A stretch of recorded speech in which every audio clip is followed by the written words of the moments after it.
right, everyone. Thanks for tuning into the Sports Card Therapist, where I give you a behind the scenes look at my hobby hustle and sprinkle in some self care and wellness on top of that. I'm Rob Gerard, your Sports Card Therapist. And whether if you're listening to me on iTunes, Spotify, or watching on YouTube, welcome to the podcast. And please don't forget, I've been banging this drum for the last few episodes now. Finally, after 114 episodes, I've finally started saying this on the podcast. But don't forget to hit that like button, that subscribe button.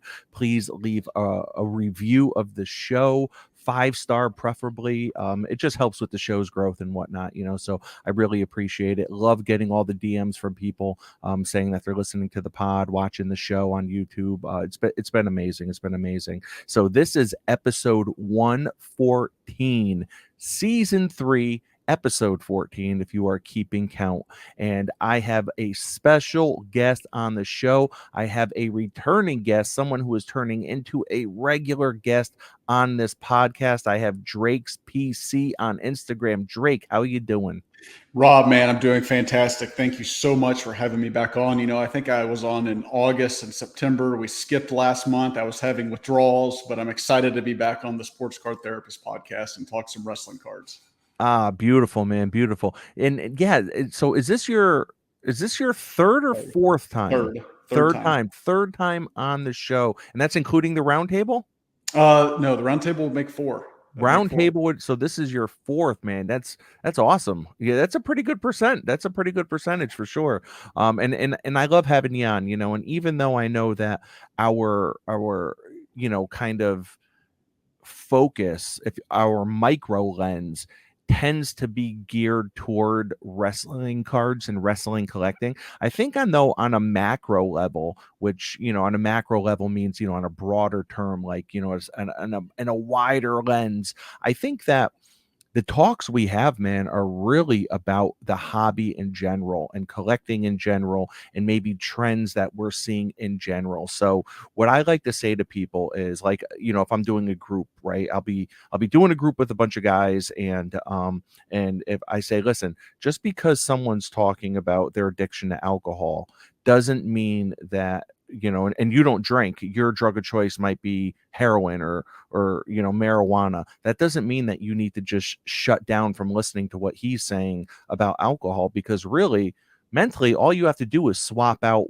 your addiction for that addiction, and it all still really makes sense. So even if you're not out there collecting Hogan cards or The Rock or Stone Cold Steve Austin, I think by really kind of swapping out what it is you collect, you could still get a lot from these conversations that we have. Because I tell you what, Drake, the reason why I keep bringing you back are these are some of my favorite conversations to have, or the ones with you.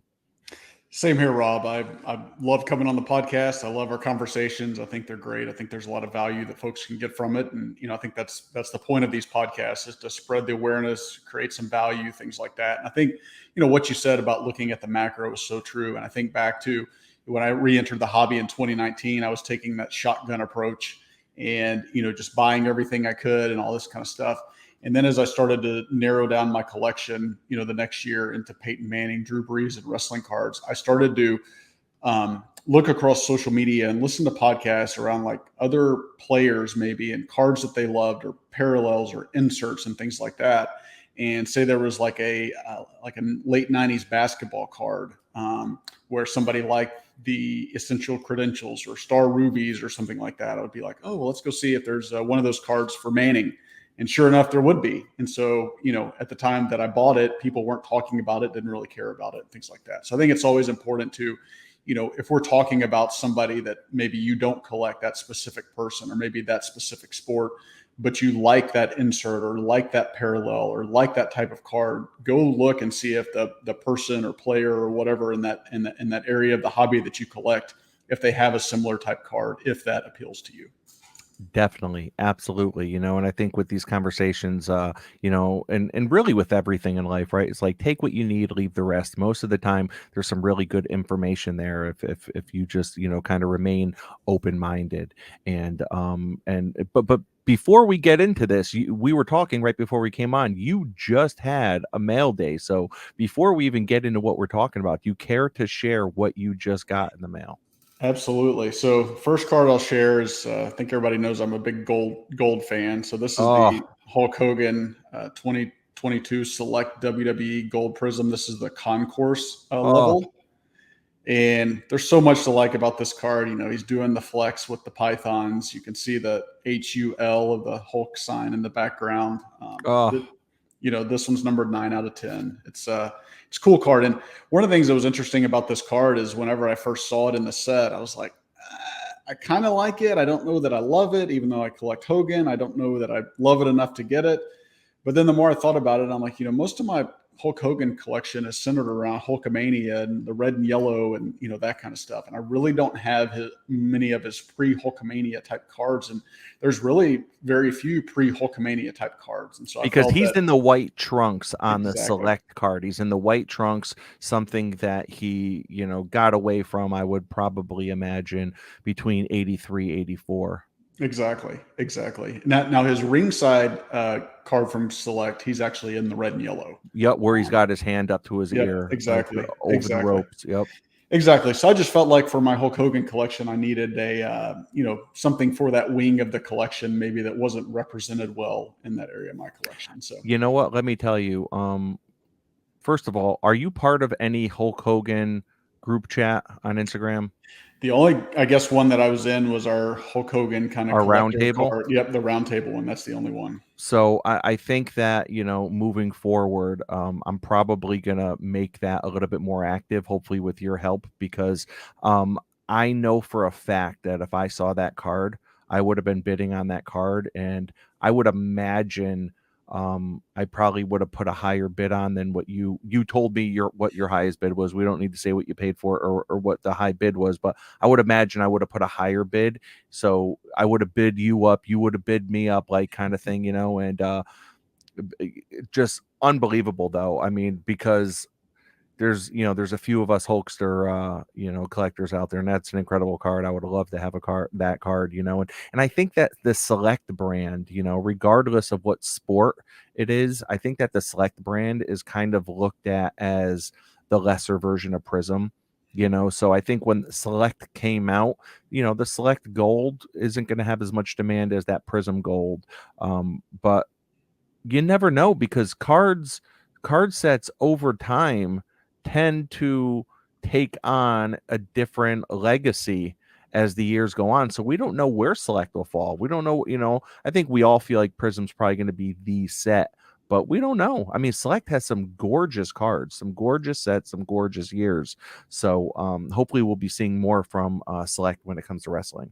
Absolutely, you know, and I think it can't be understated that the first year of anything typically is, you know, if it's a stated brand or whatever, like Select is, it typically does well over time.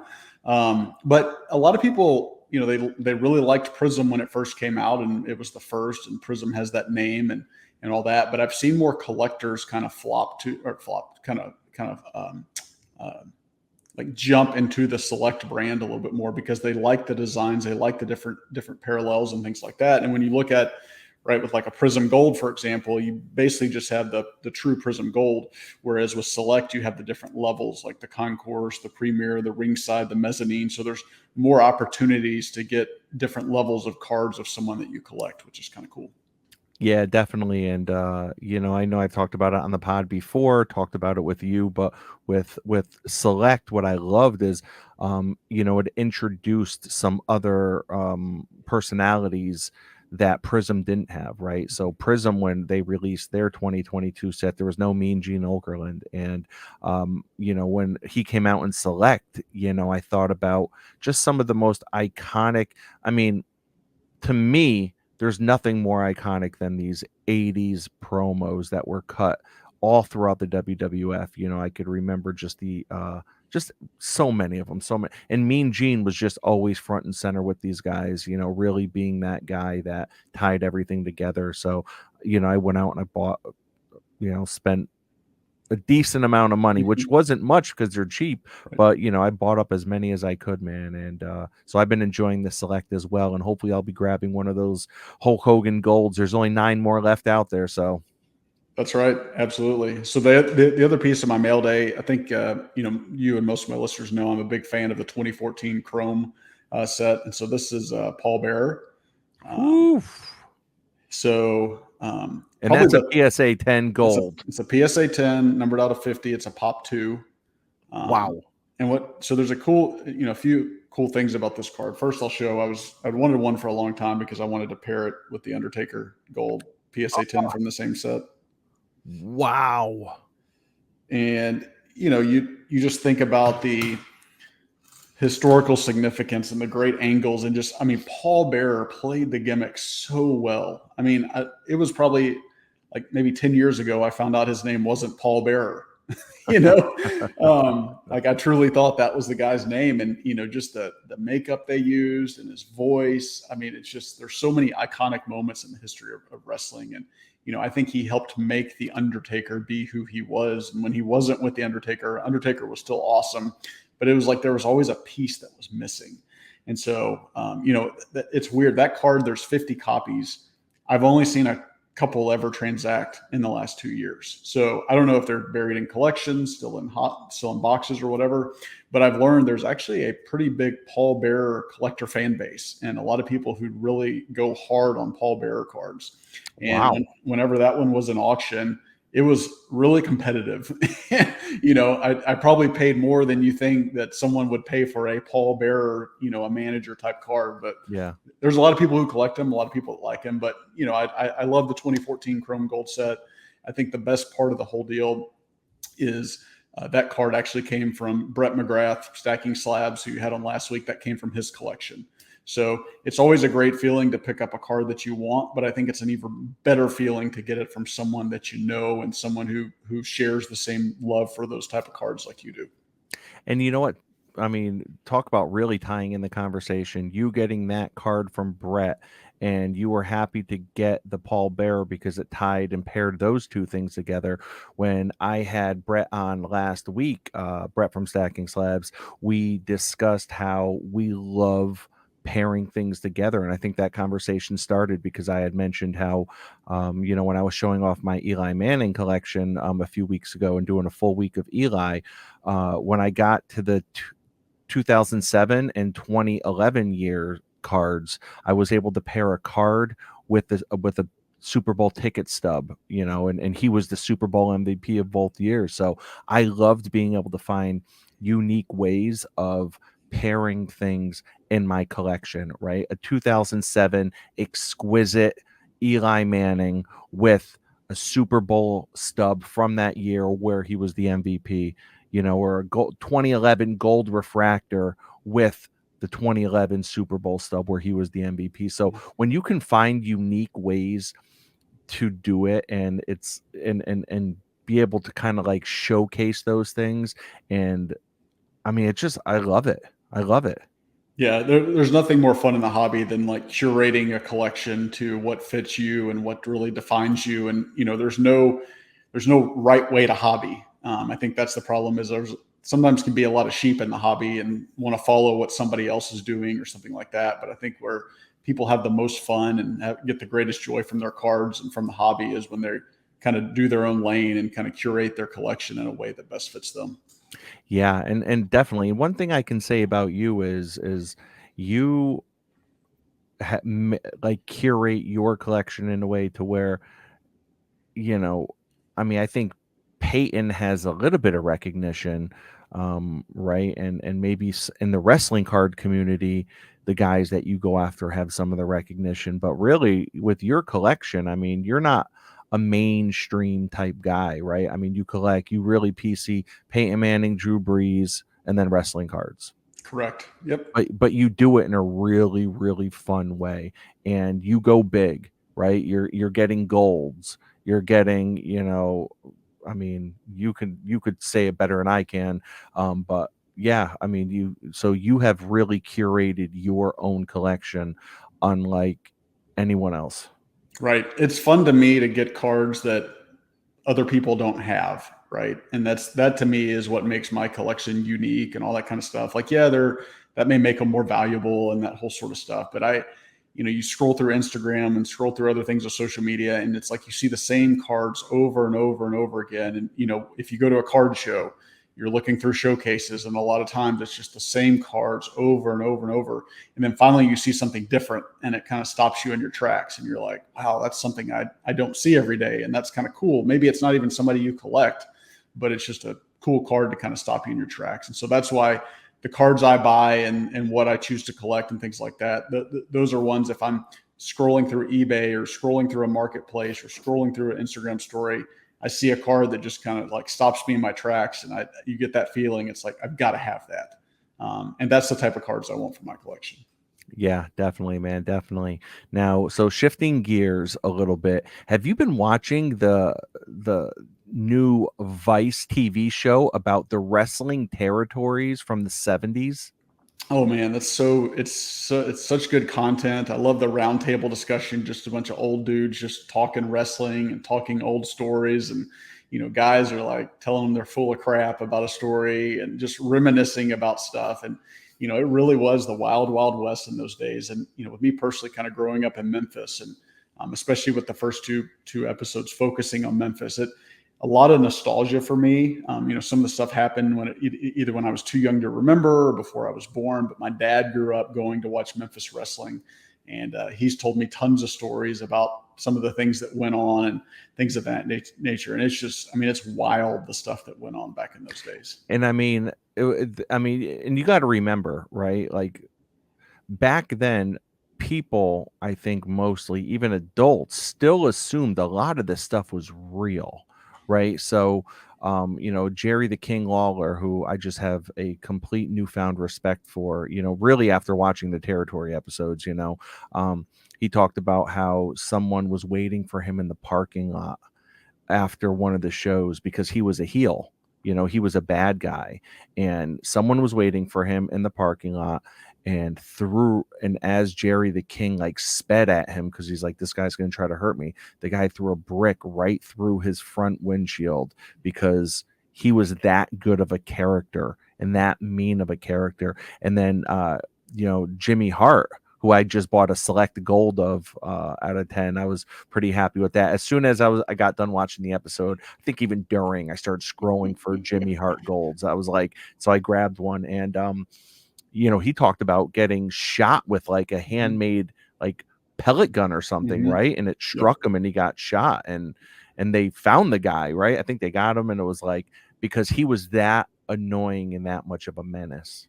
Yeah, just just like you said. I mean, the stories were great about people getting angry and taking things for real, and that is true. And going back to the Memphis, I thought it was great when the Lawler and like the Andy Kaufman stuff. I mean, Yeah. how well Andy Kaufman just sold that whole angle, as far as with the pile driver. And he goes to the hospital, like he says, call an ambulance and take me to the hospital. And he goes to the hospital and convinces everybody that, his neck is broken, and stays in the hospital for 3 days and all that kind of stuff. And like just had everybody convinced that like this whole thing was real. And like Jerry Lawler was trying to hurt me. And, his own parents hated Jerry Lawler and just couldn't stand like this guy's trying to hurt my son and all this kind of stuff, and then he unfortunately passed away. And then they go to film Man on the Moon, 10, 15 years ago, whenever that came out, and Kaufman's parents were there, and they had to like, they finally learned like, hey, this was all an angle, so Andy never told his parents that it was fake. And, Wow. and I think that's what made wrestling so good back in the day, is everything was so believable, and everybody did such a great job of like staying in character and holding on to their gimmick wherever they went and all that kind of stuff. And you see a few people do that today, but it's with the advent of social media and just the way that information can be accessed now, and the way that kayfabe has kind of gone dead. It's much harder to do, but it's great going back and seeing those old angles and stories and hearing about some of the pranks people were playing on each other and all that kind of stuff. Yeah, definitely. And you think about the hobby right now, right? And a lot of times, it's described as kind of like the wild wild west, right? Because there's really no governing body. There's no governing body in the hobby, and we're all just kind of people are doing what they do. And that's almost like how the territories was back in the 70s, right? Because each area of the country had their own wrestling type thing. So when Vince Sr. and then eventually Vince Jr., really started to make WWF a brand. They pretty much cherry picked all of the greatest talent from all of these territories, right? I think very few wrestlers, especially in the beginning, were developed through the ranks, right? Like, it's almost like they were the New York Yankees of wrestling, right? They just said, okay, I want him and I'm going to sign him. They weren't bringing anyone up through spring training and through their work leagues. Really, they were just picking the best of the best. Exactly. And I think it was just one of those things where, Vince McMahon Sr. had big pocketbooks, and he was able to make a big bet on professional wrestling and the sports entertainment business at the time. And, where these kind of regional promoters, a lot of times they couldn't even pay their workers and stuff, or they're paying them real cheaply and all that kind of stuff. And I think it was the episode with the AWA out of Minnesota. Vince calls up Vern Gagne and says, "Hey, I'm going to be producing this wrestling show on HBO. Will you send us some of your tapes to help kind of fill it with content and that whole sort of stuff?" So Vern's excited, like, "Yeah, this is great for my promotion. It's going to get exposure and that whole sort of thing." Sends them the tapes. Vince looks at the tapes and goes, "I want this guy and this guy and this guy." And he calls them up, one of which was Hulk Hogan, Yeah. and said, "Hey, I'm going to pay you X amount of money. It's guaranteed money and all that kind of stuff to come work for me." And that's what he did with, the Minnesotas. He did that with like down in Memphis a little bit, did that in Florida, and was able to sign these guys on and pull them out. And that's effectively what, it didn't happen overnight, but it kind of killed the territories because they lost all their major talent and their draws, and that whole sort of stuff to what was then the World Wrestling Federation. Definitely, man. And I haven't watched the Minnesota episode that you're referring to just yet, but I do know that, Hulk Hogan initially he was, going by Terry Boulder, and I believe it was Vince Sr. that called down to Mr. Jarrett down in Florida, said like, "Listen, I got this guy, he's great, but you need to teach him how to wrestle," kind of thing. So he went down to Florida, and Mr. Jarrett is the one that really taught him like some of the fundamentals, and then actually gave him the name of the Hulk. And he was like, Hulk Hogan said, "Well, I don't want to get in any trouble with the comic book." And he said, "No, because Hulk is more of a characteristic. So you're not calling yourself the Incredible Hulk, you're just calling yourself Hulk." And then obviously the Hogan came afterward. But yeah, and when so Hogan went to WWF, and then I think he left for a little while, and Vince Jr. really wanted him back, and Hogan said, I believe, and this is kind of, I don't know how true this is, but this is what the legacy of it is he said, "Listen, I'm going to come back. I'm going to do a show at I'll do my first show will be Madison Square Garden. You have to give me the belt the first night. If you don't give me the belt the first night in Madison Square Garden, I'm going back to Minnesota." Mm-hmm. And sure enough, Hogan, his first night back, I think it was maybe 84. I could be wrong with the dates, but he got the title, and from there it just grew. Yeah, the rest is history. And I think you're thinking about with the Florida episode, and the promoter down there. His name was Eddie Graham, and he was very tough and hard nosed and all that kind of stuff. And with Hogan, they had seen him, and he was very raw. And he came in, and they kind of did a tryout and had the look that he wanted. And basically, when Hogan was done, he's like, I don't really know if this is my thing. I'm not really feeling it, and all that kind of stuff. And so he goes home, and eventually they convince him, like, "Hey, you need to come back. I think you can be a star in this thing." And that was one of the roundtable discussions was, well, what if Hulk had never come back? Like, what if Terry, his real name, what if he had never come back to wrestling? Like, we wouldn't have had a Hulk Hogan. And like, how would the landscape of professional wrestling look today without Hulk Hogan? I'm sure somebody else may have filled the shoes, but he played that character so well. But yeah, and I don't think to that look for, or to that extent, I don't think people would have been able to fill his shoes. I think he was able to transcend, you know,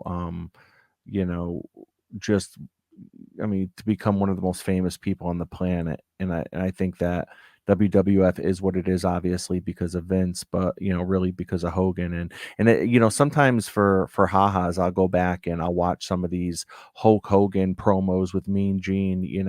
I love why I can't get enough of them. And sometimes I'll post them in my stories, like on Instagram. I'll just randomly post some of them, and they're just great. But you realize, like, Hogan wasn't too far off from being really bizarre in some of his interviews, right? Like I think who's famously the most like made no sense at all was like Ultimate Warrior, right? Made no sense at all in anything he was talking about. But like Hulk Hogan was like, wasn't far off from just like always talking about like, you know, we don't know what the stratosphere is going to bring, but this is the ultimate power. And, it's like, what are you talking about?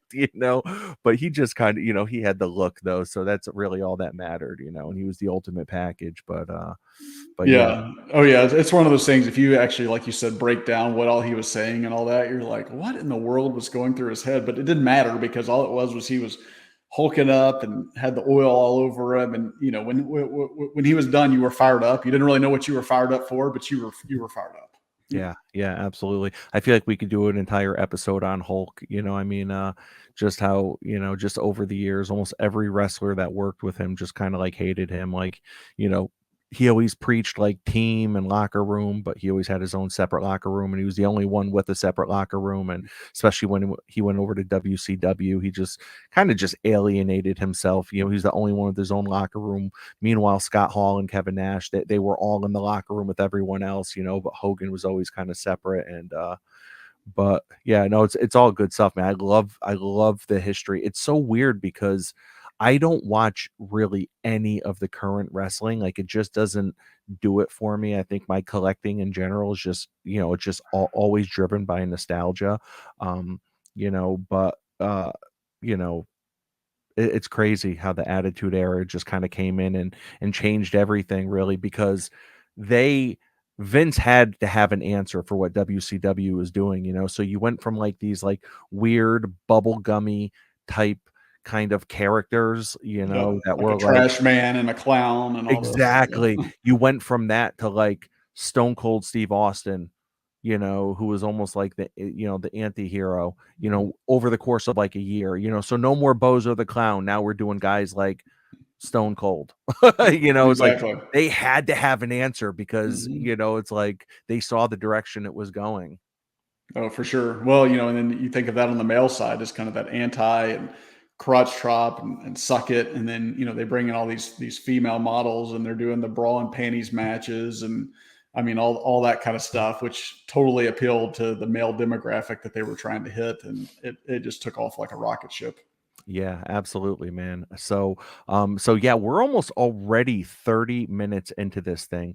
And so you tend to be more when it comes to your card collecting, you are more modern, right? When it comes to the cards. Is the reason Tell me about the reason why. Tell me about the reason why you're just more modern when it comes to wrestling cards. Because is it because there's really only a handful of vintage sets that are like it feels like are worth collecting?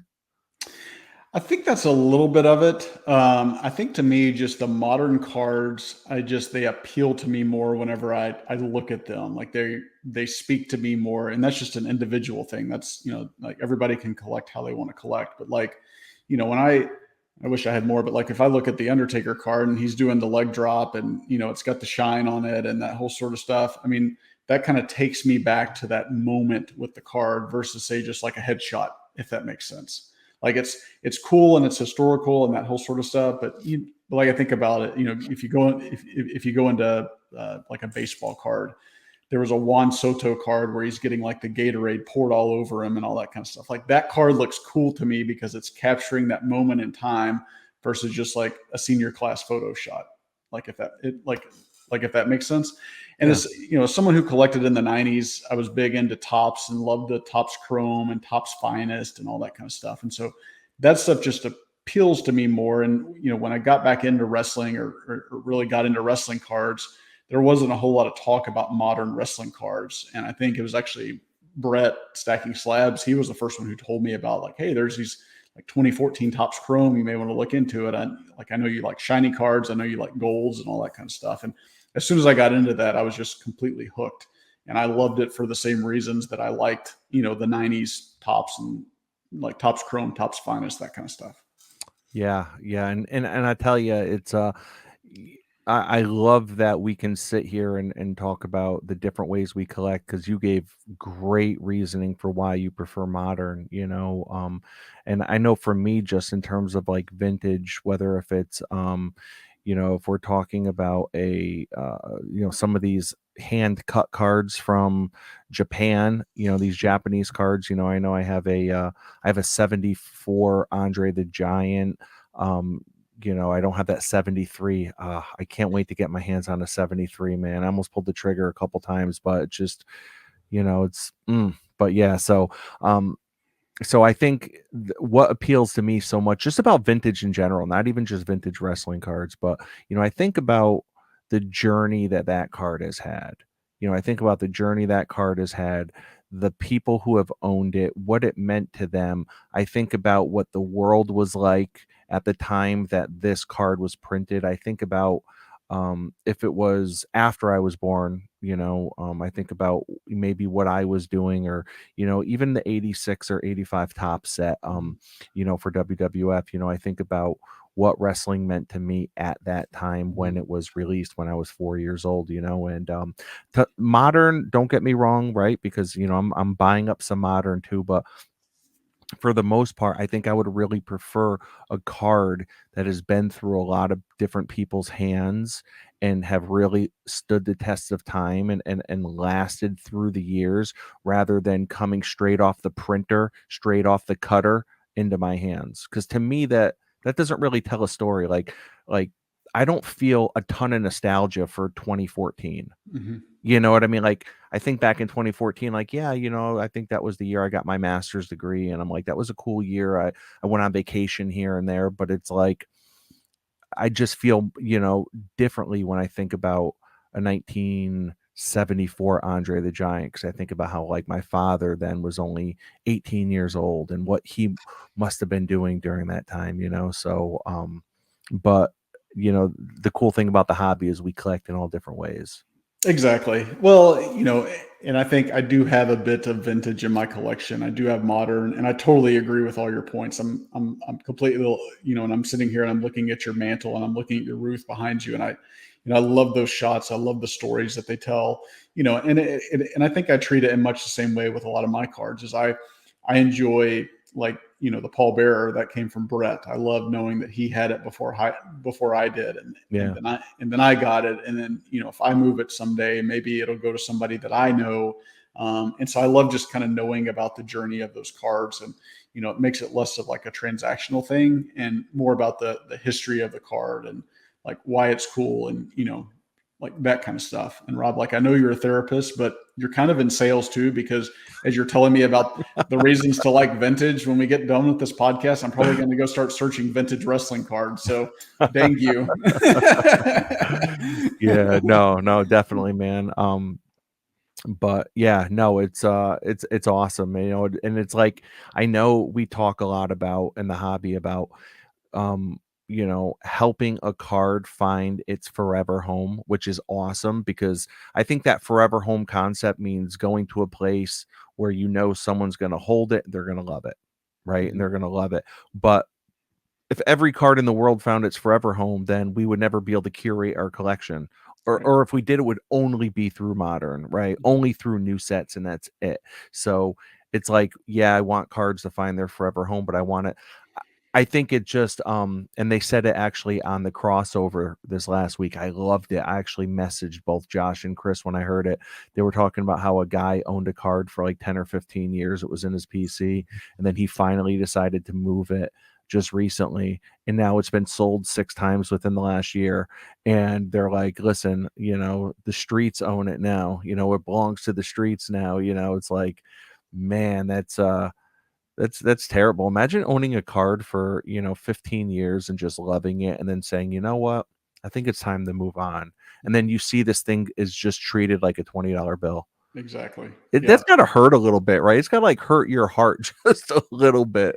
Absolutely. No, that's so very true. And just going back to your question about like what like why I collect modern and all that kind of stuff. I mentioned previously about kind of curating a collection that's unique to me, and that whole sort of thing. And I think that's why I love some of the modern stuff that's numbered out of 10 or 5 or 25 or 50, because at the end of the day, there's only, say, 10 or 50 people that can own that card, right? And I just think that's kind of cool, because then, it's unique to me versus, whenever you go through and like the 86 Fleer Michael Jordan is an iconic card, but it's like how many people own that card? It's in like, the tens of thousands or whatever. And so nothing against it being a great card, and the shot's great and it's got a lot of historical significance in the hobby, but like that's a card I personally don't want in my collection just because so many people have it, and I'm trying to curate something that it's very unique, and it kind of stops me personally in my tracks. I've got my cards kind of right over here, like right behind my left shoulder, and I love just looking at stuff, and everything that's in there that I look at it, I'm like, this stuff I don't ever see it anywhere else, and that to me is cool. Yeah, yeah, yeah, definitely, man. And so switching gears a little bit, recently, probably in the last 6 months or so, I've gotten a lot more active on Twitter. Just because I've always heard about card Twitter, right? I've heard like card Twitter is like really like a different animal than than card Instagram, and um, without a doubt, Instagram is a place I think for you to post things, and then people might leave little comments, on them like, "Hey, nice card," or just like it. Whereas on Twitter, it's much more conversational. It's much more this and that. There's much more back and forth going on. So you don't even have to post a picture. You can just post a comment, and then people are responding, and it's really cool. I know I've really been using Twitter mostly for the buy, sell, trade threads that get created. I love those. I love those. The buy, sell, trade threads, those are phenomenal. But one thing I've been noticing in the wrestling card community, and I'm not sure if you've picked up on this or if I'm just kind of late to the game and it's kind of known, but it seems like on Twitter, especially in the wrestling card community, and I know you're not a spokesperson for the wrestling card community or anything, but it just seems like there's a lot of like tension and animosity and just like beef. It just seems like there's a lot of I don't know, like cage matches going on between people, like collectors.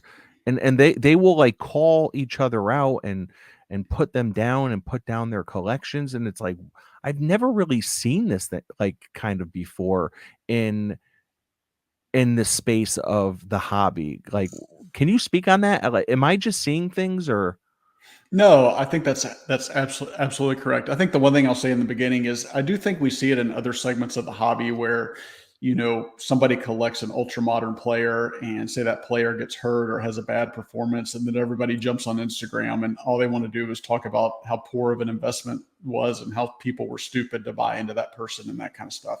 I think with the wrestling hobby, it's a little bit different. So a lot of the stuff kind of has arisen out of Facebook groups. And I think, as a lot of people know, Facebook can be a cesspool of trolls, if that makes sense. Mhm. And so people go in and, will try to list cards for sale or talk about cards or something like that. And it seems like, especially with wrestling collectors, if someone has a different opinion or collects something different than you, people take like major exception to it.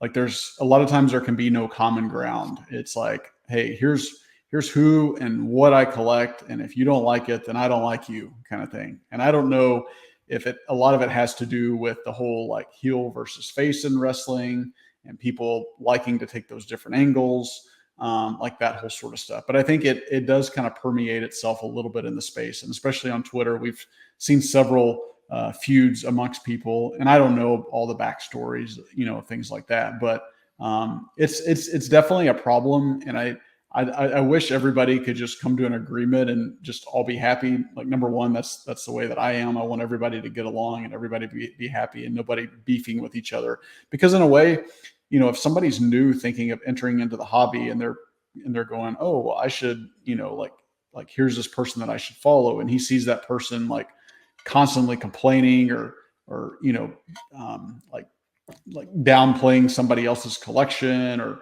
or something like that, that can be a turnoff to somebody new trying to enter the hobby. So I think whether you collect vintage or modern or what you want to collect Big E or you want to collect Hulk Hogan or The Rock or whatever, like don't put down what other people are doing. And it's always been said to praise in public and criticize in private. And I think there's a lot of public criticism that goes on social media by some keyboard warriors that maybe would be better kept in private. Yeah, and very well said, man. You definitely packed a lot in there, and I mean, I think a major point is, and something I want to bring up is, you gotta figure, because it's wrestling, and most of us are obsessed with either modern or classic wrestling. Um, the whole heel factor has to factor in there somewhere, right? Like the whole like playing almost playing up a character has to factor in there, because that's really the only explanation that I can see, because I know the wrestling card community isn't huge. It's nothing compared to, like, the football or the basketball cards. It definitely feels a lot smaller. It really only feels like there's I'll throw out a number. It feels like there's less than 100. Right? It feels like Yeah. there's less than 100. So when you factor in the amount of feuds I feel like I have seen or heard of in the wrestling card community, and then you kind of multiply that times maybe the size of the football collecting community, I think it's got to be like, it's just astronomical how many feuds there are. So yeah, I mean, I just wanted to bring that up real quick. It just seemed kind of strange to me, and I agree. I think, I want to keep it positive as well, but I'd be lying, I guess, if I said I find some of it slightly entertaining. Oh, I it I'd is. be lying if I didn't say that. You know what I mean? I can't sit up here and act like I'm holier than thou. I know I don't want to be the one getting down slinging mud though. Oh, I know I don't want to be that guy, but being in the rafters, sometimes I guess it's entertaining. But yeah, I just wanted to ask you about that real quick. yeah, sure. And I think one of those things I try to, try to be in the middle and like as unbiased as possible. And I think, just one of the things that I'll call out that I know a lot of people take exception to is, if people post the same card over and over and over, there becomes like a burnout factor. And it's like what are you hoping to gain by posting that same card over and over again? Like I'm looking like right behind you right now, you're 57 tops Bill Russell, right? Like you probably posted that on your Instagram page and you talked about why you loved it and why you got the card. You had the story behind it and all that. But could you imagine if you posted that card like every Friday, like over and over and over again? Like people are going to get tired of seeing that, right? And so sometimes I try to step back and I'm like, okay, like I don't really know why that card keeps being posted over and over again, but maybe there's a reason behind it, or like, that whole sort of stuff. So I try to take that different angle. But, but then I think of myself, like, with the Hulk Hogan, for example, the select gold, at some point I'm going to post that on my page and that'll be it. Um, and so it's just one of those things I try to understand, and I'm using one specific example, but and I hope this person doesn't get their feelings hurt or anything. I don't mean anything by it, but I try to understand people's motives by doing the things they do, especially in the wrestling card space. Yeah, so I reading between the lines of what you're saying, I think when maybe people are reposting the same card constantly, it might kind of give off the vibe like you're trying to pump that card. And I know that in the hobby, it is taboo to like pump, because no one wants anyone to pump and dump, right? And that's something I know I've always tried to stay away from doing for sure. And I really don't repost many of the same cards too often, if at all. Mhm. But I I do think that people should be able to repost their cards if they want. I like that idea. I like the idea of people being able to repost their cards. Now, do I think that they should repost their cards 52 times a year? No, probably not. 52 times is probably a lot. But I think if you wanted to repost it maybe like once a month, or something like that. I mean, because the thing is, I think we collect the way we collect, and if you collect a certain set, or if you collect a certain player or a certain wrestler, and we don't have an unlimited budget, right? And I think a lot of doing it for the gram, uh people go broke doing it for the gram, right? A Mhm. lot of people go broke just trying to constantly buy. So if someone is maybe doesn't have the finances to always be buying new stuff, but they still want to remain active on social media and in their community, and they want to post the same card. I mean, I'm okay with that. I think as long as um, there's ways to do it, I guess. I don't want to tell anyone how to collect or tell anyone how to post, because really we're all the boss of our own brand. Yep, absolutely. And I think, just to make that clear, and I think everybody can do whatever they want to with their collection. If you want to post the same card every single day or whatever, that's perfectly fine. I think I'm just trying to say, like, it doesn't really bother me too much in a sense. I just know that that's just one example where, especially in the wrestling community, where people take exception to stuff, and so it turns people off because you're trying to understand the motivation of like what people are doing and why they're posting stuff. Like, are they trying to, they're trying to inspire people to collect like they do, or inspire people to get similar cards for their collection, or are you posting it, to try to influence people to buy stuff that, you might be selling, or you're hoping that them buying it will, increase the value of your collection or something like that. And so I think it's important to kind of look at that. And I think, that Josh and Chris a few weeks ago, or maybe a month now, had a big segment on crossover around, influencing versus inspiring. And so, I think as collectors and as people who post on social media and as folks who have a following and things like that, I think we need to be careful that we're not posting in such a manner that we're trying to influence people, but rather to inspire people. Yeah. Yeah. No, very well said, man. Very well said. And now that we're even having this conversation, like as you're talking in my head, I'm thinking about how I want to probably repost a card or two. I'm thinking about, so I got this Topps Gold. I forget the year, but they did this whole Hulk Hogan segment, numbered out of 10. There were a bunch of cards that were numbered out of 10, and one of them is his match with the Ultimate Warrior, Mhm. and it's gold out of 10, and it's just incredible. I got it at National this Mhm. year. This guy came up to me because he knew I collected Hulk Hogan, heard on the podcast, and so I got that. Then I have the Topps Chrome that I got from you, the Mhm. Pulsar Mhm. Refractor Auto, and I'm like, "Okay, how can I pair these now together?" And I'm thinking, "Could I put a 3rd card in there? Like, how could I be creative?" Because that's what happens. I think, like, when on our posts, right? And this is so stupid. Here we are, grown men with children. We're talking about our social media posts, but on my Instagram page, right? Like, the cards that I cherish the most, for the most part, get buried.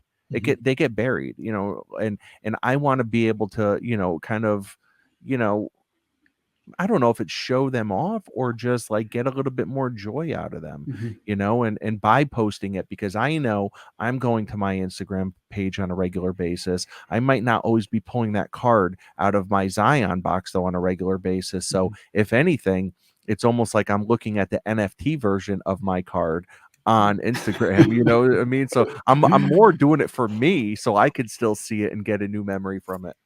Absolutely. And then, I'll say that I have reposted cards before where, say, I bought the card raw, I posted it, I got it graded, and then I'll post it again in graded form. But, a specific example, when I first created my Drake's PC Instagram account back in September of 2020. So it's been just over 2 years that I've had this account.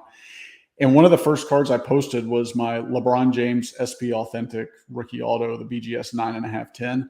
That's one that you moved for your rock, right? Yep, that's kind of the end of the story. So I Yeah. went down and I looked, and it had like 12 likes and no comments whenever I posted it back in September 2020. And I wanted to post it again just because, like, now I'm like, okay, I've got 4,500 followers. Like, who really takes the time to like scroll through somebody's No, page yeah. to look at all their cards? And I was like, I really like this card, and I want to post it again just to share it because it's a card I like, and I want to tell the story about how long I've had the card and that whole sort of thing. And so then I post it, and literally like the next day, I'm getting a DM that's like, "Hey, I've got this Rock Prism Gold PSA 10. Would you be interested in doing a deal for it?" And I'm like, Wow. oh my gosh, like, that was a card when it came out. I never thought that I would have a chance at doing that. And, that wasn't the reason why I posted that card again. I wanted to share, the story behind it and how long I had it and all that kind of stuff. But me doing that led to that, which I thought was kind of cool. Wow. Wow. I'm telling you, man. So for anyone out there that's listening or watching, I think at least what I'm getting out of this is like, don't be scared to, repost your cards. Like, just because you posted it once 6 months ago or once 3 months ago, like, post it again. Who cares? Or find a creative way to repost it, pair it with something. Like, so I've posted that Babe Ruth card twice now, and I posted it a second time when I got the Mickey Mantle Bowman. When I got that Bowman back, that's the second copy I've owned. I said I have to pair these together, and Hmm. I was going to wait to try to get a DiMaggio. I was going to wait to try to get a Joe DiMaggio, and I said, you know what? Nah. I think I'm just gonna post these 2 together because I'm itching to post these 2 together. Like, for days, I was thinking about how I wanted to set it up and how I wanted to, so now I took the picture, now it's pinned to the top of the profile. But just real quick to go back, so, shout out to the great curator, by the way. I know he's a guy that is, I guess a controversial figure. I don't know. I mean, I don't really keep up with this stuff, but I know that, him and I have had a good rapport. He actually moved his Hulk Hogan PMG to me. So, I mean, he'll always be in my good graces unless he insults me or my family. I love him, but he's taken a lot of flack recently, I think, for, looking like he was like pumping stuff, and his kind of catchphrase, I guess now, is like pump what you love. And so, I, just the word pump is just such a taboo word in this hobby, and I don't know if it should be a taboo word. It almost feels like maybe the great curator's trying to normalize that word in a way, which is like, to me, like, kind of cool. I think I see what he's doing here. I don't think he has like visions of millions in his mind when he's like pump what you love. Hmm. But why not, man? Like I'm not saying why not pump stuff, because I get why you don't. But Hmm. if I talk about Hulk Hogan, does that mean I'm pumping him? I don't know. Yeah, yeah. I think it all goes back to that inspire versus influence, Yeah, And I think we need to make sure that the reason we're sharing stuff is inspiring and not trying to influence. And I think it's a fine line. And so you mentioned the great curator. I'm a huge fan of Dan. I like him. I see him at the Dallas show quite a bit, and that whole sort of stuff. And we message and things of that nature. But I think the thing that is a tough line to walk, if that makes sense, is, say for example, like I collect wrestling cards. I like gold refractors. I share them on my page, but I don't keep every wrestling card that I own, and sometimes I decide to move them or whatever. And so, like, if I post a gold Topps Chrome gold refractor today, and then later on my Instagram story you see a Topps Chrome gold refractor for sale, right?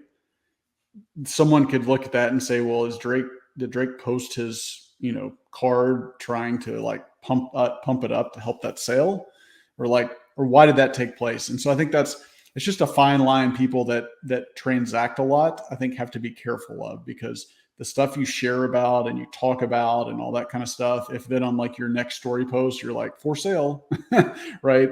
It all goes back to understanding like people's motives and things like that. And so, I think you just need to be sure that you're sure of the person's motives that you're working with. definitely. And I think, yeah, like when we did the Hulk Hogan roundtable, a month or two ago, I think if, the day of the release or the day after, if all of a sudden I was having a Hulk Hogan fire sale, Hmm. and you're like, "Wait a minute. He Yeah. just had us on talking about," and it's okay if I wanna sell my Hulk Hogan cards, but I think timing is probably everything, and knowing that, if I was planning on having that, that probably wouldn't look too good for sure, because I have a Exactly. sizable audience, and I yeah, so it definitely, there's a way to do things and a way not to do things, I think, is what we're saying here, so Yeah, and I think, just close with that. I think you've got to say that perception is very important, and I think your reputation is, that's one thing it's you can lose, and it's tough to build back. So it's very important to have a good reputation and have lots of integrity in the hobby. yeah, very well said, man. And that gives us just about out of time, man. I tell you what, man, this has been great having you on the podcast. I know there were other things we wanted to cover that we weren't able to get to, but Drake, if people want to reach out to you, man, what is the best way to contact you? Yeah, so on Instagram, I'm at Drakes_PC. Feel free to reach out anytime with any questions or anything like that. On Twitter and Facebook, I'm Drake Magruder. So you can find me on there. And I guess the last thing I'll say, Rob, if I can give a quick plug, next Tuesday night, we're doing an Instagram live wrestling card collector, kind of like top 10 show. Mark your calendars for next Tuesday night, 8 p.m. Central, 9 p.m. Eastern time. We'll just be just past daylight savings time, so everybody will be well rested with that extra hour of sleep that they're going to get to tune in. I think we've got. I wanted to do like a top 10 with 10 wrestling collectors, but the feedback was so good. I think right now we have like 14 people. So Wow. I'm really looking forward. It's going to be a diverse group of collectors, things like that. So just make sure that if you're not already, make sure you follow me, Drake's PC, and tune in to the Instagram Live Tuesday night, November 8th. Absolutely. And I will be a part of that for sure. And I know that you're going to be, and correct me if I'm wrong. So you're going to be live and you're going to have one person on at a time, basically showing off their collection, right? So you'll be live for probably about 2 hours and you're just going to be cycling in one guy at a time, showing off their collection. So I know at least on my I'm sure you'll be tagging people. I'll be reposting it in the stories and whatnot, and I know I'll probably be talking about. Hopefully, you guys can stay and watch the whole thing. If you can't, I know I'll probably Drake's going to figure out time, the schedule and stuff, and I'm sure I'll be posting about what time I'll be logging on. So I'm looking forward to that, man. Just showing off. What is it? Top 10 wrestling cards. Yep, your top 10 wrestling cards in your collection. And the key that I told everybody is it's not top 10 value wise, right? It doesn't have to be that. It can just be here's a card that I got as a kid, when my dad took me to the card shop, and I still have it. And here's why I love the card. It's all about what they mean to you and why you enjoy looking at that card, not necessarily like here's my number one highest value card and on down. Yeah. All right. Well, Drake, thank you so much for coming on, man. It was a pleasure having you on. Talk to you soon. Thanks again, Rob.